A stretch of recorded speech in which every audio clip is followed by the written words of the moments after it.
ইহুদি আলেমরা, খ্রিস্টান আলেমরা বলতে লাগলো, আপনি বলেন দেখি গুহার মধ্যে কি ঘটেছিল। বাদশাহ দাকিয়ানুস ছিলেন একজন জালিম বাদশাহ।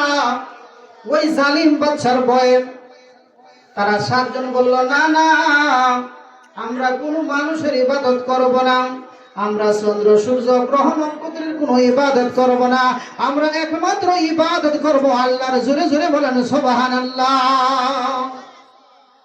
একজন হইতে হইতে 7 জন হইছে। দলটা একটু বড় হইছে না? একজন হলে তো একটু কাঁপুনি আছে।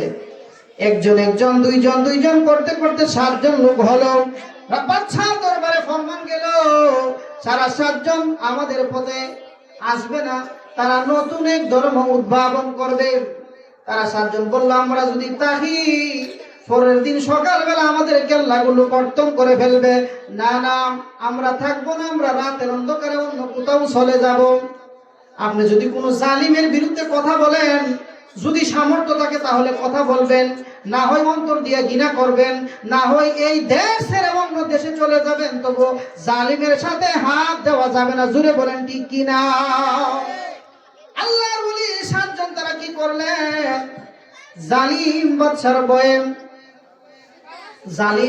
ভয়ে তারা বললো, আমরা ওই জায়গা থেকে চলে যাব অন্য এক জায়গায় যাই। তারা রাত্রের বেলা রওনা দিয়ে দিলেন। দেখে তাদের সাথে একটা কুকুর চলতে লাগলেন। তারা ভিতরে আইসা গুহার মধ্যে ঘুমাইয়া গেলেন, আর ওই কুকুরটা গুহার মুখের মধ্যে দাঁড়ায় রইলেন। জোরে বলেন সুবহানাল্লাহ। কিতাবের মধ্যে লেখে, কুরআনে এই কুকুরের নামটা এসেছে, তাফসীরকারকরা এই কুকুরের নাম দিয়েছেন কিতমির। কোন লোক যদি ওই কিতমিরের নামটা সাথে রাখে, কুকুরের অনিষ্ট থেকে মুক্তি পাবে। আল্লাহ পাক রব্বুল আলামিন বলেন, এই জায়গার মধ্যে তারা ঘুমাইলেন। তারা বলতেছেন, কারণে তোমরা কিছুক্ষণ পরে তারা ঘুম থেকে উঠল। একজন একজনে জিজ্ঞেস করে, কতটুকু ঘুমাইছ? তারা বলতেছে, ক্বালা কাইলুম মিনহুম কাম লাবিসতুম ক্বালু লাবিসনা ইয়াওমা, আমরা এই তো একদিন অথবা একদিনে কিছু কম সময় এখানে ঘুমাইছি। আমার আল্লাহ ডাক দেয়া কয়, একদিন না রে, একদিন না। ওয়ালাবিসু ফি কাহাফিহিম সালাসামিয়াতিন সিনিনা ওয়াজদাতু তিসআ। জোরে জোরে বলেন সুবহানাল্লাহ। আমার আল্লাহ পাক রব্বুল আলামিন বলে, একদিন 2 দিন না, তোমরা 300 বছর এই জায়গার মধ্যে ঘুমাইছো। এর বেশি আরো 9 বছর। জোরে বলেন আল্লাহু আকবার। 300 বছর, ভাই সর্বনাশ। এখন একজনের হাতের দিকে চারি বাবা যদি লম্বা লম্বা, দাঁতের চুলগুলো আরো লম্বা লম্বা, সর্বনাশ। 300 বছরই ঘুমাইছি। হঠাৎ করে তাদের পেটের মধ্যে ভুক লেগে যায়। ঘুম থেকে যখন জাগ্রত হয়েছে, পেটের মধ্যে ভুক আছে। তারা বলতে লাগলো, যাও যাও, বাজারে যাও, কিছু খাবার কেনাকাটা কইরা নিয়ে আসো। আল্লাহর ওলিদের তরফ থেকে একজন গেলেন। তাফসীরে খামসুল ঈমানের মধ্যে সূরা কাহফের 18 এবং 19 এবং 25 নং আয়াতের মধ্যে সুন্দর করে আল্লামা আজিমুল বরকত আলা হযরত ইমাম এশকে মোহাম্মদ ফাজিল বেরলি রাদিয়াল্লাহু তাআলা আনহু আসহাবে কাহফের সুন্দর চমৎকার করে ঘটনা লিখেছেন। ওই জায়গার মধ্যে তারা বাজারের মধ্যে গেল। বাজারের মধ্যে যাওয়ার পরে টাকা দিল। দোকানদার কই, সর্বনাশ, আপনি মনে হয় গুপ্ত ধন পাইছেন। উনি বলে, গুপ্ত ধন পাই নাই। তখন বাজারের মধ্যে একটা হট্টগোল শুরু হয়ে গেল। এই দেখো, 300 বছর আগে টাকা পাইছি আমি। পার্শ্ববর্তী দোকানদাররা সবাই এসে গেছে রুটির দোকানে। সাথে বাজারে যে প্রশাসন থাকে, প্রশাসনও চলে আসে। ঘটনা কি? তখন বললো, না না, আমি কোনো গুপ্তধন পাই নাই। আমরা 7 জন লোক গুহার মধ্যে আশ্রয় নিয়েছিলাম। ওই গুহার ভিতরে থাকার পরে ঘুম থেকে ওইটা দিকে এই জায়গার মধ্যে অনেক সময়, অনেক বছর চলে গেল। বাদশা দাকিয়ানুস চলে গেল। একজন নেই নীতি পরায়ণ বাদশা এই দেশ শাসন করে। সময়টা গেল 300 বছর। আল্লাহ পাক কয়, আরো বেশি হয়েছে, 9 বছর। 309 বছর ওই গুহার মধ্যে ঘুমাইছে। সঙ্গে সঙ্গে পুরা দেশের মধ্যে যখন জারি হয়ে গেল, 300 বছর আগের লোক পাওয়া গেল, তখন তারা দেখার জন্য চলে আসলো। নিজে সরকার প্রধান ওই জায়গার মধ্যে, নিজে বাদশা চলে আসছে। আসার পরে বলে, হুজুর, আপনাদেরকে আমি খেদমত করব, আপনারা আমার সাথে চলে যান। আসেন। বলে না না, আমরা গুহা ছাড়বো না।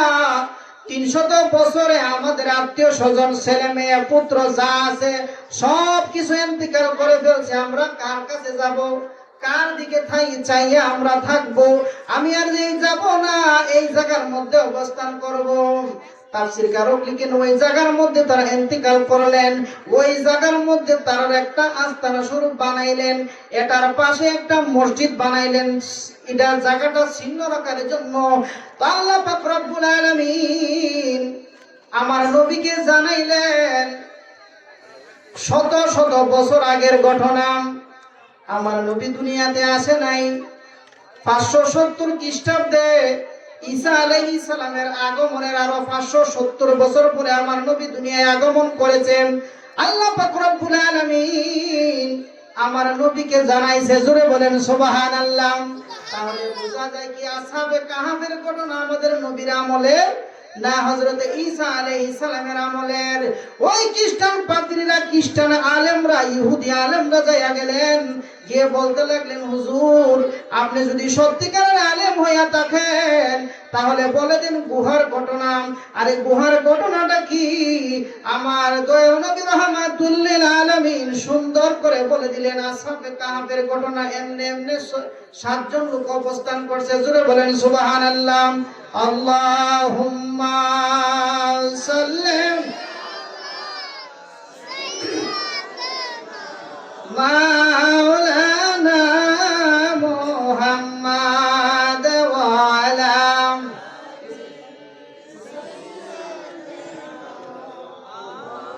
লানা মুহাম্মাদ।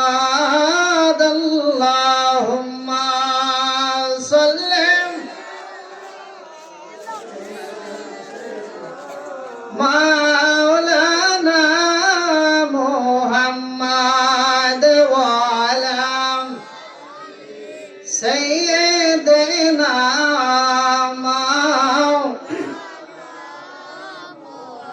ও তুই ডুব দিলে রূপ দেখতে পাবি রে, পাবে তোর খুদে মহাজন, পাবে তোর খুদে মহাজন। পীরের প্রেম দরিয়ায় ডুবে দে করে পাগল মন, পীরের প্রেম দরিয়ায় ডুবে দে করে পাগল মন। দিল যখন হবে কাঠি বুঝতে পারবি ওজন বাটি, কোথায় কি রতন আছে ওই নদীর গম্ভীরতা রে। কত মানিকার কাঞ্চন, কত মানিকার কাঞ্চন, পীরের প্রেম দরিয়ায় ডুবে দে করে আমার মন। অনুরাগের বান রাখিলে কত সাধু পাগল বেশে ঘুরে বিজলির মতন। তারা আকাশ বাতাস শূন্য করে রে, সদাই করে বিচরণ, সদাই করে বিচরণ। পীরের প্রেম দরিয়ায় ডুবে দে করে আমার মন, দয়াল বাসারের প্রেম দরিয়ায় ডুবে দে করে আমার মন। আপনার দিল যদি খাঁটি করতেছেন, আল্লাহর ওলির দরকার লাগবে কিনা? শরীয়তের এলেম 500 আয়াতের যেই এলেমটা মাদ্রাসায় পাওয়া যায়, আর বাকি আয়াতগুলোর এলেম আপন পীর মুর্শিদের দরবারে পাওয়া যায়। জোরে জোরে বলেন সুবহানাল্লাহ। তবে এলেমগুলো পাইবেন শরীয়তের মধ্যে থাইকা, নামাজ রোজা ফইরা পাগলের মতো ল্যাংটা হইয়া বাইরে গেলে চলবে না। আমার আল্লাহ পাক রব্বুল আলামিন সৌন্দর্য একটা পোশাক দিয়েছেন। আজকে দেখা যায় শালো পাগলা, কত ধরনের পাগলা বাইরে হয়ে গেছে। হক্কানি রব্বানি আল্লাহর ওলি যারা আছে তাদের বদনাম হয়। বাবারা, আমার বন্ধুরা, আল্লাহর ওলিরা এই দেশে ইসলাম এনেছেন, আল্লাহর ওলিরা এই দেশে মাদ্রাসা কায়েম করেছেন, আল্লাহর ওলিরা এই দেশে মিলাদ কিয়াম কায়েম করেছে। জোরে বলেন সুবহানাল্লাহ। আজকে একদল সুন্নি কয় মিলাদ কিয়াম এটা দরকার নাই, এটা মুস্তাহাব, করলে সওয়াব আছে, না করলে গুনাহ নাই। এই একমাত্র শিক্ষা আল্লাহর ওলিদের দরবারের মধ্যে আছে। জোরে বলেন সুবহানাল্লাহ। জীবন আমার ধন্য হলো, জীবন আমার ধন্য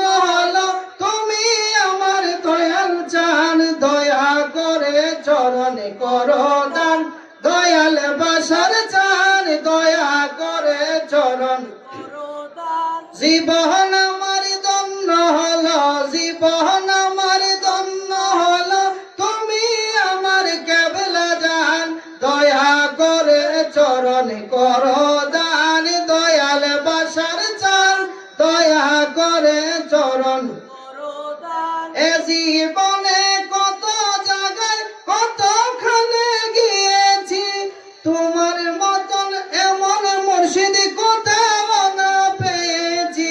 দয়ার নজর দিও আমায়, দয়ার নজর দিও আমায়, তুমি আমার কেবলা জান। দয়া করে চরণ করো দান, দয়াল বাসার চান।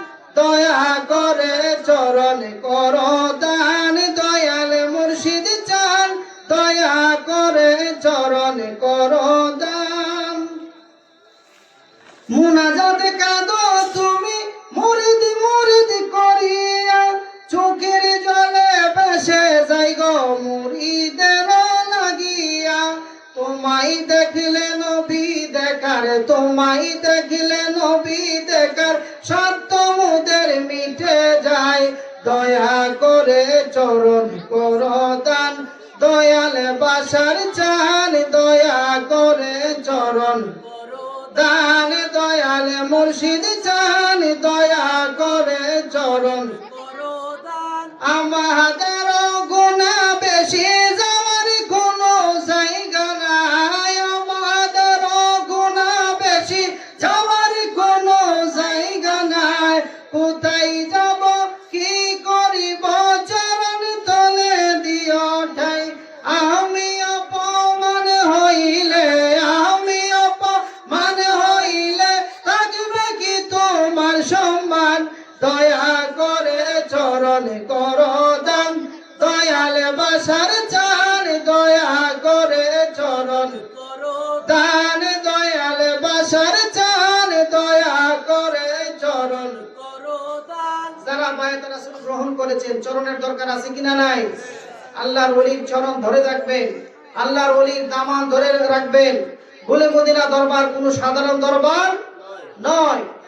আল্লাহর ওলি শুধু এই এলাকায় না, বাংলাদেশের বিভিন্ন অঞ্চলে আল্লাহর ওলি প্রেমের শিখা জ্বালিয়েছেন। খানকায়ে বাসারিয়া কাদরিয়া আলিয়া প্রতিষ্ঠা করেছেন, হাফিজি মাদ্রাসা আলিয়া মাদ্রাসা, অসংখ্য মসজিদ স্থাপন করে গেছেন। আল্লাহর ওলির বদলতে অসংখ্য মানুষ সুন্নি হয়েছে। অনেকে বলে ভাইজান আমি মহান মুর্শিদ কেবলা জানের পুষ পাইছি বহুত বছর পরে। আওলাদে ওলি শাহজাদা কেবলা একটা শান বলেন, যদি আমি আরো আগে যদি সময় পাইতাম তাহলে আমার জীবন আরো ধন্য হতো। আল্লাহর ওলির নেগাহে নজরে থাকতাম, আল্লাহর ওলির সহবতে আমি থাকতাম। জোরে বলেন সুবহানাল্লাহ। আল্লাহর ওলির দামান ধরে রাখবেন, আল্লাহর ওলি নজরে করমে থাকবেন।